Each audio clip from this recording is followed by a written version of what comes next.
Hey guys, Jason here with a word to the wise. I just want to comment. I saw Days of Noah put up a link to his own channel, his own website, not a channel, that has all the documents for this third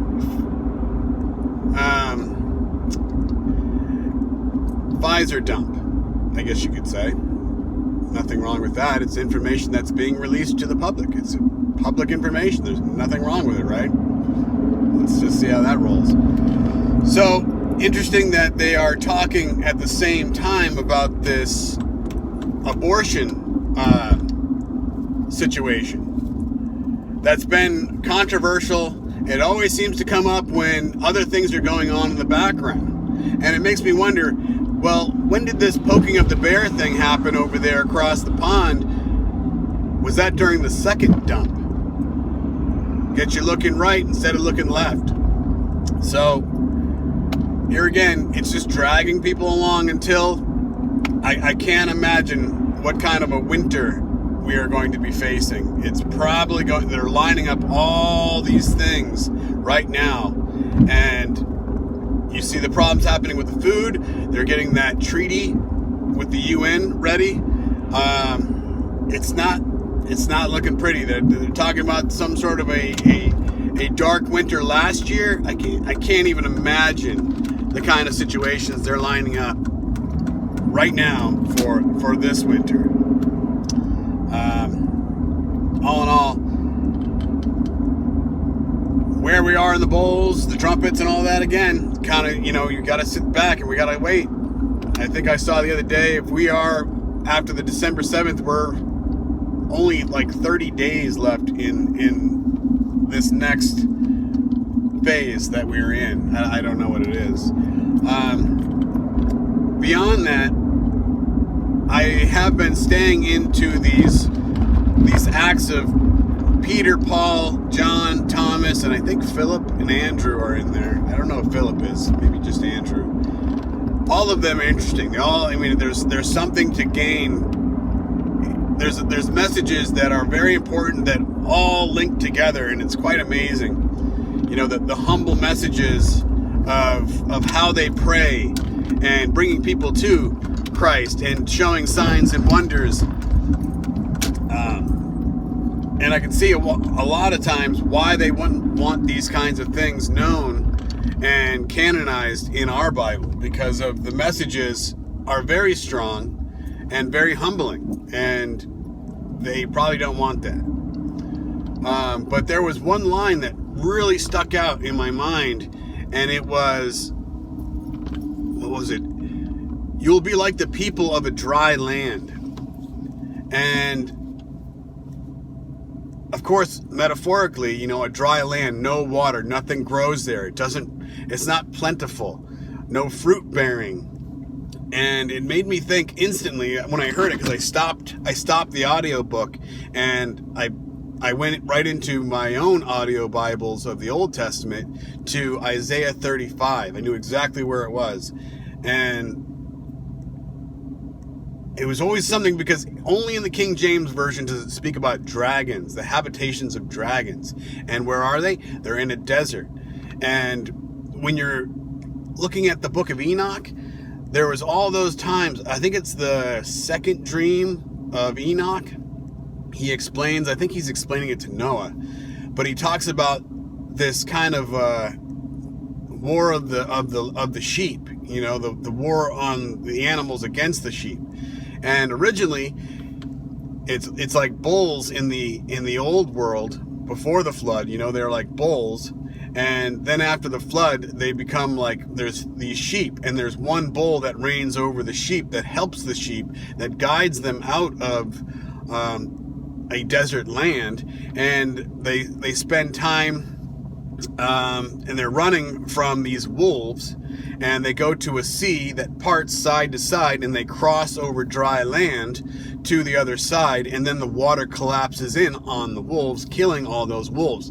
And there again, look at Matthew 24, I send you out as sheep among wolves. Now that terminology of those sheep are the people of Israel still, but the people that are ruling over them, the Pharisees and the Sadducees, they are now counted as the wolves. They are like those in Egypt. So the story kind of carries on that metaphorical theme. Those people are like wolves, and they bear not good fruit. But at the same time, when you're looking at Isaiah 35 again, I'll read it here in a second, but it talks about the dragons. And I think if you go into the Hebrew and you actually look at it, it's not dragons. So why they changed, I think it's like hyenas, but the land of hyenas and ostriches, which I know, if you know, the ostrich is like the phoenix bird in like the painting they have in the, I think it's the UN meeting room, where it has that giant mural on the wall that has all that weird stuff. You know, all their weird murals they always have. It looks like they're all painted by the same guy. But it has an ostrich-looking bird in the middle of it all. Not an ostrich. It's like a cross between like a swan, like a tall swan, white flamingo / ostrich with not so much feathers, but the long neck, long legs, body. But I'll show you guys here in a second. So I was going to do a reading, but I just want to kind of skim over this because there's more that kind of ties to this. So, like I said, Thomas said that it would be like the people of a dry land, unfruitful, no water, no life-bearing fruit in the desert. You know, it's a very parched land. So, here again, Isaiah 35. The wilderness of a solitary place shall be glad for them, and the desert shall rejoice and blossom as a rose. It shall blossom abundantly and rejoice, even with joy and singing. The glory of Lebanon shall be given unto it. I'm just kind of skimming through. Strengthen ye the weakened hands and confirm the feeble knees. Those who are fearful, those who fear the Lord possibly, and who have come out of that because of who? Jesus. So I believe that part of this is speaking definitely to the coming of Jesus, and I'll show you why. Say to them with a fearful heart, be strong, fear not. Behold, your God will come with vengeance, even God with a recompense. He will come and save you. So, there again, is it talking into tribulation? Yes, he'll come and he will have vengeance for you. Fear not, whatever is going to happen upon you. All right. The eyes of the blind shall be opened, and the ears of the deaf shall be unstopped. Also, many signs that Jesus did and wonders during his walk. The lame man shall leap up in heart, and the tongue of the dumb shall sing. And there again, that happened with Jesus and also with the apostles. I'm seeing in, a lot of, even in Acts, when Peter was entering into the temple and he told the man just to get up, and boom, he was healed. Very but let me get back here. So the wilderness shall what was it? For in the wilderness shall waters break out and streams in the desert. The parched ground shall become a pool, and the thirsty land springs of water, in the habitation of dragons. Now, if you go into Bible Hub, look at the Hebrew, it's not dragons. There's no dragons spoken in the Bible. Serpents, snakes, yes. Dragons, it's a stretch. So in the English I showed, it has jackals or hyenas. I think in the NIV and all those other ones, they all have everything, but nobody else, I believe, other than the King James, has dragons. But there again, Matthew 10. I send you out as sheep amongst wolves, hyenas, jackals, dogs, those kinds of, all kind of the same family in a way. And a highway shall be there, and a way. It shall be called the way of holiness. The unclean shall not pass over it. I am the way, the truth, and the life, right? Was that Matthew 7? No lion shall be there, nor any ravenous beast shall go up thereon. It shall not be found there. But the redeemed shall walk there. And the ransom of the Lord shall return and come to Zion with songs, everlasting joy upon their heads. They shall obtain joy and gladness, and sorrow and sighing shall flee away. Jesus brought all this living waters to the people, right? The woman who went to the well. If you would have asked, I would have given you living waters, where you shall not thirst again. Here, the ground shall bring in pools of water. The desert shall bring life into it. So, that's just an interesting thing. So then again, while I was kind of just looking that up, when I heard that, a dry land, I kind of wanted to just search out, those words, a dry land or a desert. So it also landed me in Jeremiah 50. And of course, Jeremiah 50 has very powerful, Jeremiah 50, 51, talking about the destruction of Babylon. And what I found here was a sword is upon their horses. Women, treasure. Jeremiah 50, verse 38. A drought is upon her waters, and they shall be dried up. Now it just hit me now that I just said that, talking about Babylon. The woman sits on the waters. What are the waters? Peoples, nations, and tongues. Revelations, right? So here again, a drought is upon her waters, and there shall be dried up, and they shall be dried up. Peoples, nations, and tongues, right? For it is the land of graven images, and they shall be mad upon their idols. Look at America. Look at how they're throwing money out at people, They're causing all this trouble, but at the same time, they're talking New Age, they're talking science, they're talking third eye, opening the mind. You are your own power. We need to stand up. And that's the thing. There's a lot of people putting a lot of gospel messages out there that are very good to hear, very, very wise. I was listening to Brad from Carolina, the Armor of Truth channel, and I've had a lot of ups and downs with that, listening to a lot of his teachings, and I can't go over all of them right now, but on one hand, it's like, we are under Christ. We need to let him do the works. But then he says, look at what's happening to our children, what's happening with the people, look what's happening in our towns, our cities. We got to work not from the top down, like going and trying to impeach the president and get a better person in there, but we got to start at the local levels and work our way up. Okay. He goes, well, there's a time where we need to stand.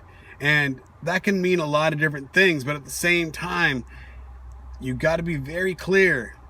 We are not to rebel. Vengeance is of the Lord. So yes, speak out at your town meetings, your local councils, student bodies, schools, all that stuff.